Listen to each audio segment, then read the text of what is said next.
Israel அமெரிக்காவை அதிர வைத்த ஏமன். CIA மற்றும் மொசாட்டின் திட்டமிட்ட உளவு நடவடிக்கைகளை முறியடித்துள்ளதாக ஏமனின் பாதுகாப்பு அமைப்பு கூறியுள்ளது. ஏமனின் இறையாண்மையை சீர்குலைக்கும் வகையில் உளவாளிகளை உருவாக்கியுள்ள வலையமைப்பு குறித்து உலக நாடுகளுக்கு அம்பலப்படுத்தியுள்ளது. இந்த உளவாளிகள் இஸ்ரேல் மற்றும் அமெரிக்காவை எதிர்க்கும் நபர்களை குறிவைத்து உருவாக்கப்பட்டுள்ளதாக ஏமன் செய்தி நிறுவனம் சஃபா தெரிவித்துள்ளது. இந்த உளவு அமைப்பில் இணைந்து ஏமனை உளவு பார்த்த ஹமீத் ஹுசைன் ஃபயீத் முஜல்லி என்பவரும் கைது செய்யப்பட்டுள்ளார். இவர் CIA மற்றும் மொசாட் உளவு அமைப்புகளுக்கு ஆட்சேர்ப்பு நடவடிக்கைகளில் ஈடுபட்டதோடு ஏவுகணை நிபுணர்கள், ஏவுதளங்கள், ட்ரோன் இலக்குகள் மற்றும் ஏமன் தலைவர்கள் பற்றிய தகவல்களை சேகரிக்கும் பணியில் ஈடுபட்டதாகவும் தெரிவித்துள்ளது. 2008ஆம் ஆண்டில் இருந்தே உளவு நடவடிக்கைகள் தொடர்வதாகவும் அதன் முதலில் ஹமீத் ஹுசைன் ஃபயீத் முஜல்லி இணைந்ததாகவும் ஏமன் பாதுகாப்பு படை தெரிவித்துள்ளது. உளவு அமைப்புகளைச் சேர்ந்த அதிரடி படையினர் ஏமனின் இராணுவம் மற்றும் பாதுகாப்பு படைகளுக்குள் ஊடுருவ முயன்றதாகவும் அவர்களின் நோக்கம் இரட்டை ஏஜென்ட்களை உருவாக்கி ஏமனின் பாதுகாப்பை நாசமாக்குவதோடு காசாவுக்கான தங்களது ஆதரவையும் தடுப்பது எனவும் அந்த அறிக்கையில் கூறப்பட்டுள்ளது.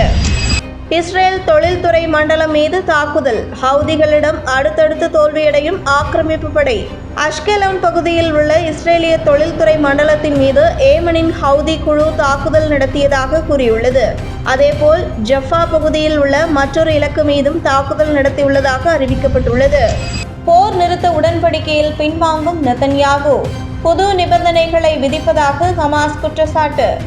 போர் நிறுத்த உடன்படிக்கையில் இஸ்ரேல் மேலும் நிபந்தனைகளை விதித்துள்ளதாகவும் ஏற்கனவே எடுக்கப்பட்ட புரிந்துணர்வு ஒப்பந்தத்தில் இருந்து இஸ்ரேல் பிரதமர் பெஞ்சமின் நெதன்யாகு பின்வாங்குவதாகவும் ஹமாஸ் குற்றம் சாட்டியுள்ளது. ஆக்கிரமிப்பை திரும்பப் பெறுதல், போர் நிறுத்தம், பணைய கைதிகள் மற்றும் இடம்பெயர்ந்தவர்கள் திரும்புதல் தொடர்பாக இஸ்ரேல் புதிய நிபந்தனைகளை அமைத்துள்ளதாக கூறப்பட்டுள்ளது. இது போர் நிறுத்த ஒப்பந்தம் கையெழுத்தாவதில் தாமதத்தை ஏற்படுத்தியுள்ளதாகவும் கத்தார் மற்றும் எகிப்து மத்தியஸ்தம் செய்த பேச்சுவார்த்தை தீவிரமானது என்றும் ஹமாஸ் தெரிவித்துள்ளது. காசா போர் நிறுத்த ஒப்பந்தத்தில் சிக்கல். இஸ்ரேலுக்கு எச்சரிக்கை விடுத்த உள்ளூர் ஊடகங்கள். காசா போரை முடிவுக்கு கொண்டுவரும் ஒப்பந்தத்திற்கு இரு தரப்பும் நெருங்கி வரும் நிலையில் ஒப்பந்தம் பற்றிய நெதன்யாகு மற்றும் பாதுகாப்பு அமைச்சர் தெரிவித்துள்ள கருத்துக்கள் தீங்கு விளைவிக்கக்கூடும் என இஸ்ரேல் ஊடகங்கள் செய்தி வெளியிட்டுள்ளன. விரைவில் ஒப்பந்தம் முடிவுக்கு வராவிட்டால் இஸ்ரேல் ராணுவம் தொடர்ந்து முன்னேறுவது பெரும் சிக்கலை சந்திக்கும் என எச்சரித்துள்ளது. காசாவில் 14 மாத கால போரை முடிவுக்கு கொண்டுவரக்கூடிய ஒப்பந்தத்திற்கு இரு தரப்பும் நெருங்கி வரும் நிலையில் புதன்கிழமை இஸ்ரேலும் ஹமாஸும் போர் நிறுத்த முயற்சிகளை சிக்கலாக்குவதாக ஒருவர் மீது ஒருவர் குற்றம் சாட்டினர். இஸ்ரேலும் ஹமாஸும் ஒப்பந்தத்தை நோக்கி முன்னேறி வருவதாக நம்பிக்கை தெரிவித்திருந்தாலும் பாலஸ்தீனிய கைதிகளுக்கு பனை கைதிகளை பரிமாற்றம் செய்வது மற்றும் காசாவில் இருந்த இஸ்ரேலிய படைகளை திரும்ப பெறுதல் ஆகியவற்றில் சிக்கல் நீடித்து வருவதாக தெரிகிறது. இதனிடையே காசா மீதான இராணுவத்தின் பாதுகாப்பு கட்டுப்பாடு மற்றும் போரை தொடர்வது குறித்து இஸ்ரேல் பாதுகாப்பு அமைச்சர் உத்தரவிட்டிருப்பது நியாயமானது அல்ல என விமர்சனங்கள் எழுந்துள்ளது. இதற்கு முன்னதாக காசா மற்றும் எகிப்து இடையேயான முழு எல்லை பகுதியான பிலடெல்வி காரிடருக்கு சென்றபோது பாதுகாப்பு பகுதிகள், இராணுவ தாக்குதலற்ற பகுதி மற்றும் குடியேற்றவாசிகளின் பகுதிகளுக்கான பாதுகாப்பை இஸ்ரேல் உறுதி செய்யும் என இஸ்ரேல் பாதுகாப்பு அமைச்சர் காட்ஸ் தெரிவித்திருந்தார். காசாவை விட்டு முழுமையாக இஸ்ரேல் படை வெளியேற வேண்டும் என ஹமாஸ் கோரிக்கை விடுத்துள்ள நிலையில் இந்த அறிவிப்பு பேச்சுவார்த்தை மற்றும் போர் நிறுத்த ஒப்பந்தத்தை சிக்கலாக்கியுள்ளது. மேற்காசிய நாடுகளில் அமைதியை நிலைநாட்டுங்கள். ஈரானிய ராஜதந்திரி ஜாவத் ஜரீஃப் வலியுறுத்தல். மேற்காசிய நாடுகளில் அமைதியை நிலைநாட்டவும் ஒற்றுமையை மேம்படுத்தவும் முஸ்லிம் மேற்காசிய உரையாடல் சங்கம் நிறுவப்பட வேண்டும் என ஈரானிய எழுத்தாளரும் ராஜதந்திரியுமான ஜாவத் ஜரீஃப் வலியுறுத்தியுள்ளார். எக்கனாமிஸ்ட் இதழுக்கு அவர் எழுதிய கட்டுரையில் பிராந்திய மோதல்களை தீர்ப்பதற்கும் பொருளாதார ஒருங்கிணைப்பை வளர்ப்பதற்கும் மேற்காசியாவில் உள்ள முஸ்லிம் நாடுகளிடையே பாதுகாப்பை வலுப்படுத்துவதற்கும் ஒரு விரிவான கட்டமைப்பு தேவை என குறிப்பிட்டுள்ளார். இந்த அமைப்பானது ஐநா தூதர்களுடன் ஒன்றிணைந்து ஈரான், சவுதி அரேபியா, துருக்கி ஆகிய நாடுகளை ஒருங்கிணைக்கும் என்றும் காசா, லெபனான், சிரியா மற்றும் ஏமன் ஆகிய நாடுகளில் போர் நிறுத்தம் கொண்டுவர முயற்சிக்கும் என்றும் தெரிவித்துள்ளார். வாடா என்றால் அரபு மொழியில் அமைதி என்று பொருள். அரபு நாடுகளில் அமைதியான வாழ்க்கை மற்றும் சமத்துவமான கூட்டாண்மையை வளர்ப்பதே இதன் நோக்கம் என தெரிவித்துள்ளார். வாடா மேம்பாட்டு நிதியத்தின் மூலம் பொருளாதார ஒத்துழைப்புக்கான சாத்திய கூறுகளையும் ஜரீஃப் எடுத்துரைத்தார். இது உள்கட்டமைப்பு திட்டங்களுக்கு நிதியளிப்பது மற்றும் சிரியா போன்ற போரால் பாதிக்கப்பட்ட பகுதிகளின் மறுசீரமைப்பை ஆதரிக்கும். எரிசக்தி பாதுகாப்பு குறித்து குறிப்பிட்டுள்ள அவர், வர்த்தக வழிகளை பாதுகாப்பதற்கும் சூரிய சக்தி மற்றும் காற்றாலை உள்ளிட்ட புதுப்பிக்கத்தக்க ஆற்றல் வளங்களை ஆராய்வதற்கும் நாடுகளுக்கிடையே ஒப்பந்தங்கள் மேற்கொள்ளப்படும் என தெரிவித்தார். வடக்கு காசாவில் அல் கசாம், மத்திய காசாவில் அல் குத்ஸ். இஸ்ரேல் ஆக்கிரமிப்பு படை மீது அதிரடி தாக்குதல். ஹமாஸின் போராட்ட குழுவான அல் கசாம் மற்றும் அல் குத்ஸ் படைப்பிரிவுகள் இஸ்ரேல் ஆக்கிரமிப்பு படையை சுற்றி வளைத்து தாக்குதல் நடத்தி வருகின்றன. ஹமாஸின் இராணுவ பிரிவான அல் கசாம் பிரிகேட்ஸ் வடக்கு காசாவின் கிழக்கு ஜபாலியாவில் ஒரு ஆக்கிரமிப்பு வீரரை சுட்டுக் கொன்றதாக அறிவித்துள்ளது.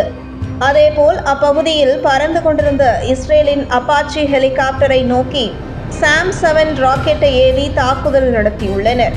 அல் கசாம் படையின் மற்றொரு படை இஸ்ரேலின் மெர்காவா டாங்கியை சிதறடித்ததோடு நுசிராட்டி வடக்கே உள்ள புதிய முகாம் மீது பறந்து கொண்டிருந்த ட்ரோனையும் சுட்டு வீழ்த்தினர். தொடர்ந்து ஜபாலியா முகாமிற்கு கிழக்கே பதுங்கி இருந்த ஆக்கிரமிப்பு படை வீரர்கள் மீது கையெறி குண்டு வீசி தாக்குதல் நடத்தியதாக குறிப்பிடப்பட்டுள்ளது.